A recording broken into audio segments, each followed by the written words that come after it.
In today's ugly news, we're going to be talking about illegal veneers, China's Kim Kardashian gets banned from social media, e.l.f. are talking about dicks, and there's a new lawsuit surrounding Tampax. I feel like veneer talk has become a thing, right? There's been a massive rise in content surrounding people who are having bad veneers, those weird temporary veneers you could buy on TikTok, and nail techs even doing veneers as a side hustle using like full coverage tips and UV gel. It's awful. And this is because of the rise of popularity when it comes to veneers. I don't know why people all of a sudden want these straight white teeth. Is it Love Island? Do we blame Love Island? I feel like we should do. And people are getting these really bad dodgy veneers because, as like anything in the beauty world, the more popular a service becomes, the more shady people appear who want to make money from it. You know, we've seen this with Botox and fillers. These people go on like a one-day course. It's not even one day, it's like a 3-hour course. They're given a certificate and then they're suddenly licensed to be able to do filler and Botox, which isn't really the case or should be the case. And with this obsession with veneers, we are now seeing the rise of veneer techs. It's illegal. There is no such thing as a veneer tech that is recognized by the dental industry. Learning how to do these types of veneers, they're more like the composite bonding type of veneers, takes years to do, according to Dr. Vatesman, who spoke to newbeauty.com. They say veneers are very technique sensitive and the adhesive we use is a cement that is permanent and it can cause serious damage if placed incorrectly. It takes years of practice and years of ongoing education to do smile makeovers. It is an irreversible, permanent process that must be done by a licensed and trained dentist. They say you have to take into consideration not just the teeth, but your gums, your cheeks, you know, everything in your mouth, your tongue, when doing veneers. Dr. Trisha Qwerty, a spokesperson for the American Dental Association, spoke to The Cut and confirmed that a veneer tech is not a thing, and anyone who is not a licensed dentist or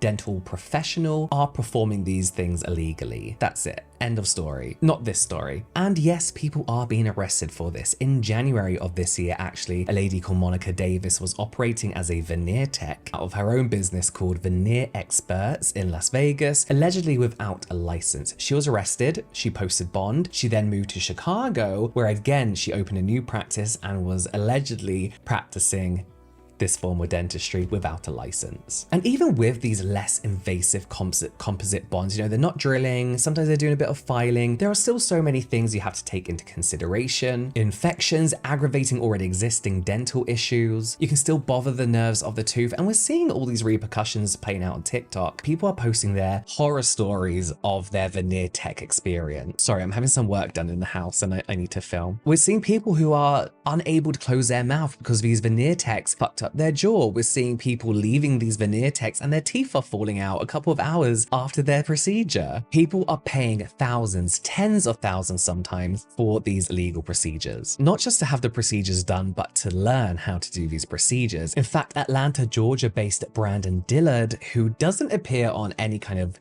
dentistry database, doesn't seem to be a licensed dentist allegedly, is offering a 2-day training course for $6,000 to become a veneer tech when he himself isn't licensed in any way. 3 of China's most famous wealth-flaunting influencers, Wang Hongquangxin, Bao Yujeji, and Bao Gongji, were banned from Chinese social media on Tuesday. This is after China's internet watchdog launched a campaign that loosely translates to Clear and Bright. And this is a campaign that consisted of removing content, pictures, videos, blog posts that they deem undesirable and inappropriate, promising to ban influencers and their content who they felt created ostentatious personas to cater to vulgar needs and deliberately display extravagant lifestyles filled with money. The Chinese government claim that they're cracking down on social inequality because of economic challenges and a push for social stability. Wang, for example, who's based in Beijing, he is known for his lavish lifestyle. He flaunts his designer bags, his jewelry collections. He was seen at an event most recently with Naomi Campbell. You know, all 3 of these influencers were known for really sharing their life, which just so happened to involve a lot of luxury, a lot of money. Dalian said it removed 4,701 messages. That's what people refer to as like the Chinese TikTok, and 11 accounts from May the 1st to the 7th. Xiaohongshu cleaned up 4,273 illegal posts in the past 2 weeks and closed 383 accounts, whilst Weibo got rid of more than 1,100 pieces of content. They're all cracking down on this undesirable, value-orientated content, which they claim is money worshipping. While some Chinese citizens see this as a positive for those who consume this kind of content, those going through economic hardships, but most people see this as government control over the internet and individual freedoms. I'm terrible with politics. I know there's a lot to be said here about politics in China, but I'll leave that to the experts. e.l.f.'s So Many Dicks campaign is kind of not what you think it is, but also kind of is. e.l.f.'s So Many Dicks is a boardroom campaign, and this campaign shows basically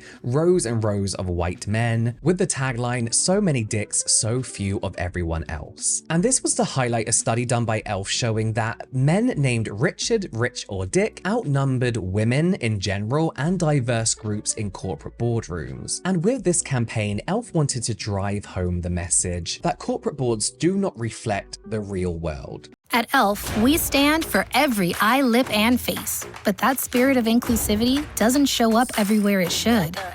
A company's board represents its stockholders and communities. So if boards don't reflect the diversity of the real world, real people get left behind. Diverse society and brands and companies own diverse customer base. In the US, corporate boardrooms are 88% white and 27% women. In fact, there are more men on US corporate boards named Richard, Rich, or Dick than entire groups of underrepresented people. That's a lot of dicks and not enough of everyone else. When you compare that to e.l.f., who are very open about their inclusivity, their workforce is 75% women, over 40% are Black, Indigenous, or people of color, and 65% are Gen Z and millennials. That doesn't surprise me at all, actually. And some people may be like, usually when I talk about diversity within companies, like, why is that an issue? Like, why do we care, you know? As long as, you know, they're making product for everyone. Well, let's take a look at a very recent example, the Euphoria Foundation controversy. Fuck up. It's a perfect example of when you are trying to be diverse in order just to tick a box. This is what happens when you do not have the people you are selling your product to reflected in your boardroom, reflected in your company, reflected in especially higher ups, yet you pretend your brand has everyone's best interest in mind. It fucks up your company. And without these diverse groups or groups that are the minority in a boardroom, women, the queer community, different ethnicities, different abilities in a genuine way, and this is why you need diverse people in your company in order to actually sell to everyone, because people can see through diversity as just a checklist item. And as I mentioned, e.l.f. is a good example of this. e.l.f.'s board is 2/3 women and 1/3 diverse, making it one of only 4 publicly traded companies with such a mix. We believe seats at the table are for people of all ethnicities and genders, and our board is proof. Do you know how many of the 4,200 publicly traded companies in the US can say that? 4. For real. That's less than 1%.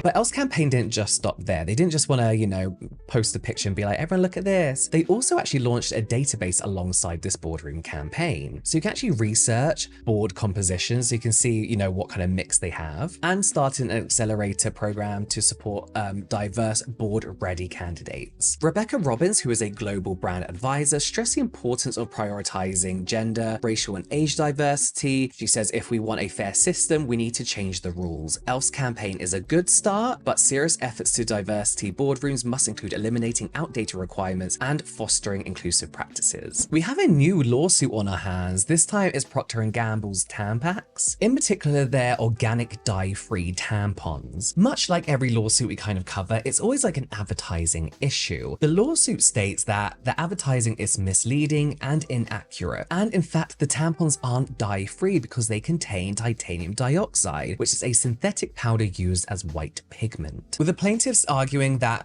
this white pigment essentially serves the same purpose as dyes, making the products white. They go on to say that Procter & Gamble uses titanium dioxide purely for the look of the tampons and their components without contributing to their effectiveness. The lawsuit goes on to make a very good point, actually, that P&G have been able to sell more of these Tampax tampons at higher prices because of their false claims of being organic, synthetic-free, dye-free. In the lawsuit, they say as a result of these misleading claims, the products are sold at higher prices compared to similar products that don't make these claims, and at prices higher than they would be if the misleading claims were removed. The lawsuit notes that the free of dye statement is appealing to consumers looking for tampons without added coloring. So whilst these fake-colored, bleached tampons seem to be an option for those who want a more organic approach to tampons, similar to those, I guess, who opt for clean beauty, there may be those who have adverse reactions to bleaches, other chemicals used in regular tampons, colorants that this is the reason why they want the organic version. It is important to note that the FDA does regulate these type of products and does deem regular tampons as safe. However, everybody reacts to different things in different ways. But to charge extra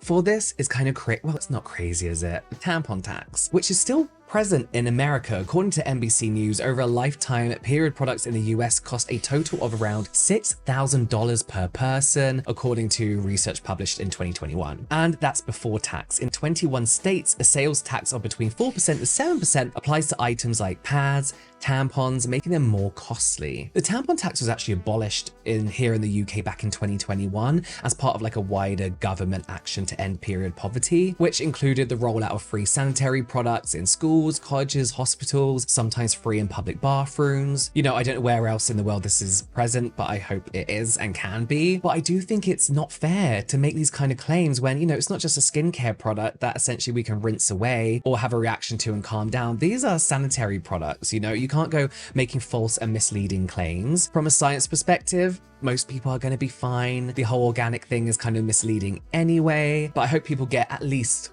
a refund. Let me know if you heard of any of these stories and what you think about them in the comments down below. Watch the whole When Beauty Turns Ugly playlist here. I'm very sorry for the background noise, but hopefully I managed to take some out, and I'll see you next time.